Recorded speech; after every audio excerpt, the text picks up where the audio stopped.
D'abord, merci Monsieur le maire de nous accueillir dans cette très belle commune de Fort-de-France et de nous avoir mis à disposition gratuitement le stade de Dillon.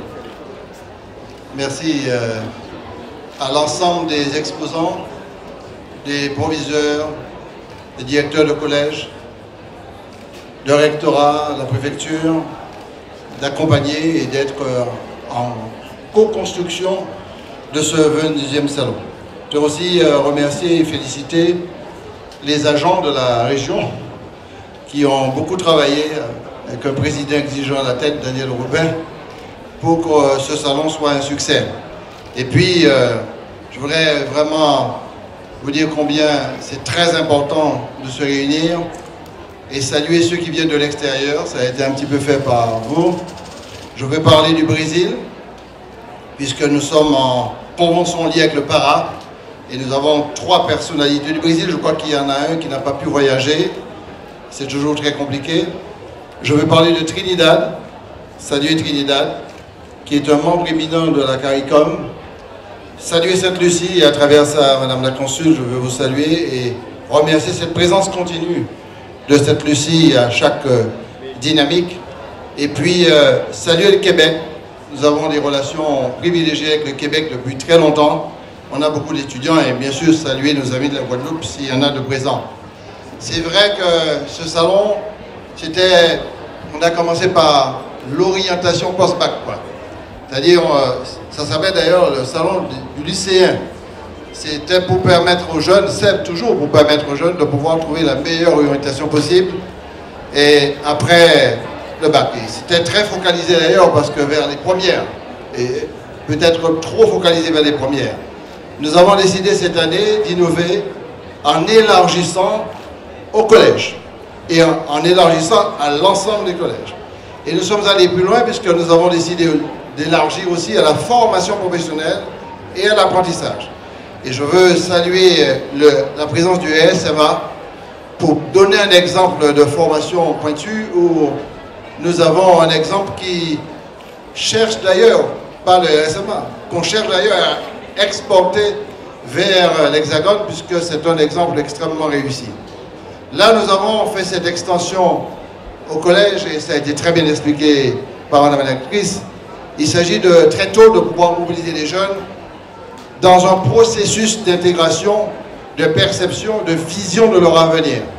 Dès 5e, 3e, 4e, et d'ailleurs j'ai été accueilli par des jeunes de 3e qui disaient clairement que leur ambition c'est de comprendre ce qui allait se passer par la suite parce qu'à partir de la 3e, on a des choix à faire pour le lycée. Personnellement, avec mes enfants, j'ai été confronté à ça et je partage l'angoisse que j'ai ces temps-ci, puisque ma dernière fille passe le bac cette année et les orientations sont toujours compliquées.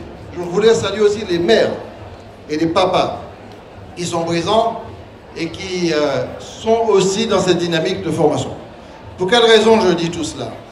C'est parce que je considère qu'il faut absolument continuer à se battre et ne pas céder au pessimisme.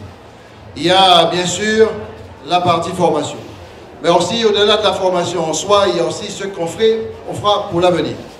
Je viens de faire une visite de chantier à la Ménard. Nous avons, pour prendre l'exemple de la santé, un hôpital qui est en train de se moderniser avec des points technologiques incroyables. C'est certainement le plateau technique le plus performant qu'il y aura dans la Caraïbe pour accueillir une politique de santé qui dépasse les seules frontières de la Martinique. Si on raisonne en politique de santé que sur la Martinique, à mon avis, c'est très bien pour nous, mais ça n'a pas de sens si on oublie la Caraïbe, si on oublie qu'on peut avoir une offre de soins performante pour les pays qui sont autour de nous. C'est essentiel. Et derrière ça, bien sûr, il y a des politiques de formation. Comment voulez-vous avoir une garantie de l'organisation si on ne fait pas le lien systématique entre le caractère initial de la formation dès le collège, dès le lycée et la finalité à l'université, l'UAG, l'UA aujourd'hui, que nous essayerons de rendre le plus performant possible. La deuxième chose, c'est que je ne veux pas qu'on cède au pessimisme, c'est sur la qualité technologique. Aujourd'hui, nous préparons le terrain pour les jeunes qui aujourd'hui sont en 3e, en seconde, en première, en leur offrant les perspectives d'avenir. J'ai parlé de la santé, mais j'aurais pu parfaitement parler des énergies renouvelables, C'est un chantier énorme de stratégie, de processus, de garantie en matière de mutation climatique et de politique énergétique vers les énergies renouvelables. Voilà une perspective ouverte. C'est d'ailleurs un chantier qui, à mon avis, pourrait créer des dizaines, voire des centaines d'emplois. Nous parlons aussi de tout ce qui tourne autour de la biodiversité.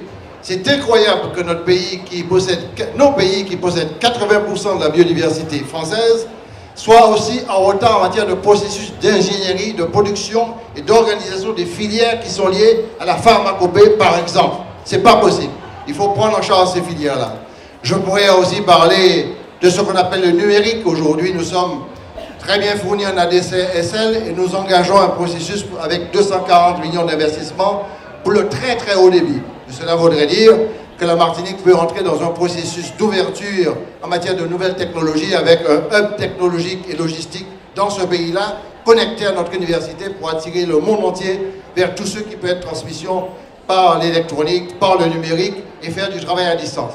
Pour quelle raison j'ai pris ces exemples-là? Parce que je considère en tant que président de région que chacun doit être à sa place. Nous avons la responsabilité de la formation. En copartenariat, nous travaillons avec le rectorat et l'État. Mais nous avons la responsabilité aussi de ne pas seulement former pour former. Nous avons la responsabilité majeure de former pour donner au moins une chance aux jeunes formés de pouvoir travailler dans son pays. Et c'est ça que nous n'avons pas encore gagné comme combat et comme bataille. C'est dans ce sens que, je le dis très clairement, il faut absolument continuer à travailler pour que le lycée soit performant. Et je n'aurais pas du tout d'avoir fait des efforts considérables pour mettre aux normes de sécurité l'ensemble de nos lycées qui ne l'étaient pas. Nous avons fait ce travail. Et deuxièmement, mettre tous les moyens, c'est presque 60 millions d'euros de budget pour à la fois l'éducation et la formation professionnelle. Et nous travaillons aussi pour que les politiques de formation ne s'arrêtent pas qu'ici. C'est pour ça qu'on a inventé le concept, je l'ai dit très clairement, d'Erasmus Caraïbes. Pour taquiner tout le monde, je l'ai appelé Césarus. Ça va faire réfléchir sur la question de l'émancipation. Il s'agit de quoi? Ce n'était pas normal qu'on puisse faire des échanges entre pays européens pour les jeunes dans un cursus pédagogique qui leur permet d'avoir une insertion familiale, sociale, intellectuelle, pédagogique, et qu'on soit incapable de faire la même chose avec Sainte-Lucie qui est à côté. Ça n'a aucun sens. Et pourquoi je parle de Sainte-Lucie? Je pourrais parler du Mexique puisque nous sommes à l'AEC, à l'Association des États de la Caraïbe. De quel droit on ne pourra pas avoir une vingtaine de jeunes Martiniquais qui sont au Mexique en train d'être formés avec un binôme dans une famille et ne pas avoir un jeune Mexicain ici? Ce n'est pas seulement avoir une stratégie de connectivité personnelle entre les individus, c'est simplement préparer l'avenir dans 20 ans, 30 ans, parce que ce sont ces jeunes qui vont partager 2 mois dans le foyer et dans la pédagogie qui demain matin vont peut-être inventer un process qui puisse permettre à la Martinique de domicilier de l'activité en copartenariat avec quelqu'un qui est à l'extérieur et qui appartient à notre grande Caraïbe. Ce n'est pas normal non plus, et ça c'est un cri d'alarme que je lance, que 3 jeunes sur 5, et peut-être plus, qui partent en formation à l'extérieur, ne reviennent pas en Martinique. Ce n'est pas seulement un processus de dévitalisation intellectuelle du pays, c'est aussi un processus de dévitalisation démographique. Et le malheur s'accable sur nous. En plus, un malheur, je ne sais pas si c'est un malheur, mais le Bibidom a bien préparé le terrain dans les années 60, en faisant partir un maximum de personnes. Quelle est la conséquence? C'est qu'à l'extérieur, eh bien, ils font des bébés, mais à partir d'un certain moment, on fait plus de bébés. Et comme nous aurons bientôt, d'ici 2030, 34% de la population au-dessus de 60 ans, vous voyez la catastrophe. Perte démographique et perte de cerveau. Ça a quoi comme conséquence? On perdait depuis 3 ans 1200 personnes par an en Martinique, moins de 1200 personnes par an, alors que ce pays était à plus de 2000, 3000 personnes par an il y a 20 ans de ça. Eh bien, pire que ça, entre 2013 et 2014, on a perdu 3900 personnes de moins en Martinique. C'est-à-dire on est dans une déchéance démographique incroyable. Alors, pire que ça, puisque ça vieillit, et puis en même temps, les jeunes partent, vous avez le taux de fécondité qui chute, et la population mécaniquement descend avec toutes les conséquences qu'il y a. Je décris cela pour dire que la responsabilité que nous avons, c'est aussi de faire revenir l'ensemble de nos jeunes qui sont là-bas, le plus possible. Mais il ne s'agit pas de le faire revenir pour leur dire de revenir comme ça, sans activité, sans emploi. Il faut préparer le terrain infrastructurel de développement économique qui permettent à la Martinique de pouvoir accueillir les enfants ici. C'est un défi. On a commencé par migration autour, on l'a appelé comme ça. Je dis, mais Rosa, ah oui, mais comment il y a migration autour, les faits, c'est mon aviré. Eh bien, le processus nous permettra cette année d'inviter 100 jeunes martiniquais qui sont peut-être au Japon, qui sont peut-être en Australie, qui sont peut-être en Europe, en France, qui font le bonheur de dizaines d'entreprises, de pouvoir revenir dans leur pays. On leur donnera 15 000 euros. Ça peut atteindre 24 000 euros pour leur installation et la prise en charge de leur loyer personnel à 50% pendant 2 ans avec un plafond de 4 000 euros. Et on va les aider aussi à s'installer dans ce qu'on appelle l'immobilier d'entreprise inaccessible parce que ce n'est pas facile pour un jeune qui revient d'avoir un immobilier d'entreprise. C'est un premier acte et c'est un premier geste. Pour nous, ce défi à gagner pour la jeunesse martiniquaise, c'est un défi extrêmement important. Et ça se voit. Le troisième point, c'est la dépense extérieure pour la formation des jeunes par les Martiniquais eux-mêmes. Vous savez combien vous injectez en France ou ailleurs, Martiniquais, parents, papa, maman, par année pour former vos jeunes qui vont rester là-bas ailleurs, 100 millions d'euros par an. Et comme le jeune passe 4 années, ça va faire 400 millions d'euros par an. Le TCSP coûte 360 millions d'euros. Ça veut dire qu'on peut faire 10 TCSP puis la renta. Ce qui veut dire qu'il faut absolument réinjecter l'argent localement et garder nos enfants sur place et garder des politiques d'investissement possibles pour l'heure à venir. Alors je ne voudrais pas entrer dans des débats beaucoup plus larges. Je veux simplement féliciter l'organisation. Nous avons eu l'an dernier environ 12 000 personnes qui ont fréquenté ce salon. On va atteindre près de 35 000 personnes qui vont fréquenter, c'est la prévision. Si on atteint 30 000, tant mieux. On avait environ, combien d'exposants? 60 exposants de mémoire. Nous sommes actuellement à 160 exposants. Cela montre bien qu'on est dans une vraie dynamique. Je suis très fier de ce salon et en même temps, je profite pour le dire, je suis très fier d'être caribéen et très fier d'être martiniquais. Merci beaucoup. Monsieur le Président de la région, merci à vous.